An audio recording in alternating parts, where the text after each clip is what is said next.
התקנה נכונה של מצלמות אבטחה היא קריטית, כדי שתקבלו תמונת וידאו איכותית, תוכלו לכסות בכיסוי מקסימלי את האזורים שלכם, אז תקבלו כמה טיפים שיעזרו לכם.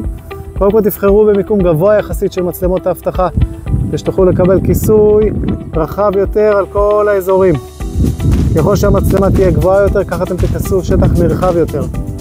תימנעו מאזורים עם תאורה חזקה. תאורה חזקה תגרום לסנוור במצלמות, ויהיה לכם קשה מאוד לזהות את התמונה ומה שקורה בפנים. תדאגו לכסות את כל הכניסות הראשיות לעסקים, למתחמים שלכם.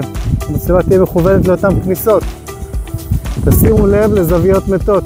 אם יש לכם צמחייה לדוגמה, תדאגו שהמצלמה תהיה בגובה ככה שהיא תוכל להסתכל ולראות את כל החלקים שמתחת לצמחייה. תבדקו שכל הכבלים, כל הצינורות יעברו בצורה מסודרת, ייכנסו פנימה לתוך עמודים, לתוך קופסאות חיבורים מסודרות, לא להשאיר שום דבר חשוף, שלא יהיה ניתן למשוך את אותם צנרות ואת אותם כבלים.